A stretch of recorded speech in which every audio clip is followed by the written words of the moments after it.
Good morning, live from New York City. Here he is, the one and only Peter Franklin, the Gabby Cabby. Good morning, live from the streets of New York. By the way, I wanted to tell you that our St. Patrick's Day parade, we feel, is the longest in New York State. It started at 10 a.m. on Saturday and finished, get this, Peter, at noon. Big deal. Ours is still going on. Listen, and correct me if I'm wrong, the St. Patrick's Day parade in New York City started at 11 a.m. and didn't end until after 5 p.m. Is that true? Yeah, well, because you get a couple of million people involved in it. Yeah. I mean, it's just the size itself. And also, it's everybody in New York City, anyway, likes to play the Irish bit, which is kind of cute. Yeah. But in addition to that, you get the planes coming over from Ireland. I mean, that's the, weekend to come to New York. Yeah. And the planes are running back and forth like it's a bus service. Mm-hmm. New York City is a very big Irish city, and there are some awesome Irish pubs and restaurants and good stuff. Okay, I want to get into Italian, though, here, because today is St. Joseph's Day. Peter, it looked like there was a mob hit where this Frank Kelly, the Gambino family crime boss, was shot dead in front of his Staten Island home. But it turns out maybe it wasn't a mob hit after all, right? Well, don't be too sure about that. I mean, in other words, it could have been a dual-purpose kind of a thing. But it just got the whole city all excited about it because it's, shades of Elliot Ness and all that. Yeah. We haven't had a rub-out in a long time. I mean, the last big rub-out we had in New York was a guy named Paulie Castellano, who was the head of the mafia, and John Gotti wanted to get rid of him, and that marked the end of Gotti's reign. I mean, Castellano's reign, and then eventually Gotti's also, because he didn't have permission to do it. So, no, it probably is what they're saying, that it might have been just this crazy guy. I mean, he certainly wasn't too clever using his own truck, leaving his fingerprints. But then most criminals, and I hope I'm not insulting the demographics of your audience, are not too bright anyway. Well, you do kind of wonder. I mean, if you were like, because there was one of the Gotti kids got out of jail recently. So if you wanted to knock off a mob boss, you'd kind of manipulate this kid who's a little bit crazy and kind of manipulate him into doing it. Maybe that's this was how they pulled it off. I don't know.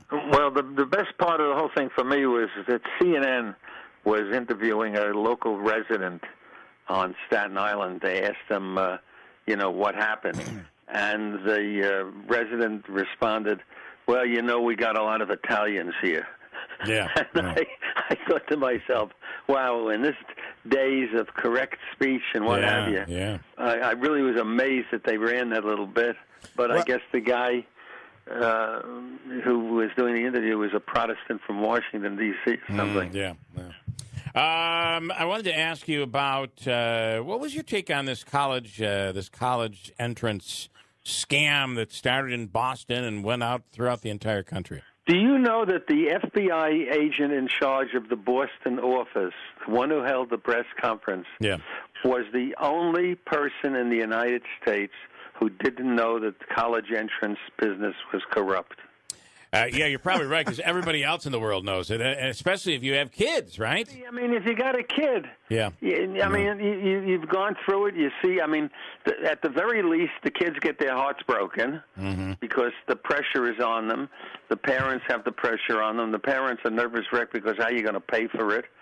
And then, you donate I mean, is there some place, a Keeler building at some university? Yeah, there isn't. And I haven't paid for that, but I could get one if I'd pay for it. Yeah, but I mean, no, it's absolutely terrible, but you can solve the whole problem.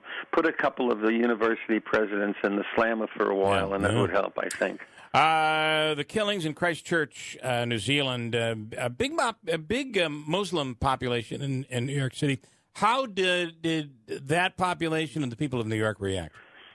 It doesn't. I mean, it's just that when they say we're a big melting pot, we really are. I mean, I would sense it. I'm a street person, that if, people were getting upset or bothered, in the Muslim community, they weren't particularly worried about it, and there was no hostility or anything.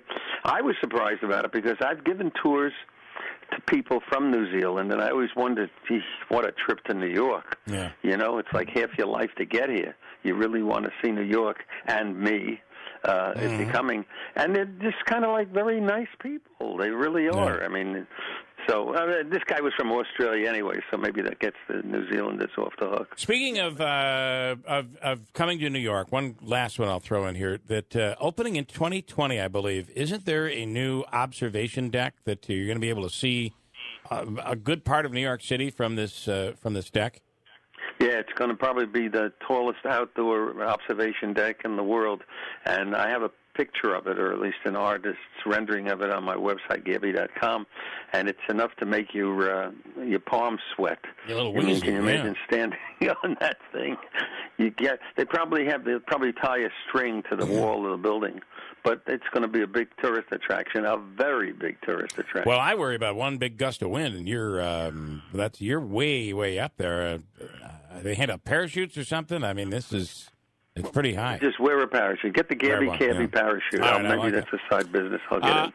Best tour in New York City. He'll take you to places, even the observation deck. Take you to places that aren't even open yet. That's right. And you can observe me on the street below. Okay. All right, Peter. Thanks. We'll do it next week. You got it, sweetheart. Bye-bye. Peter Franklin, the Gabby Cabby in New York City.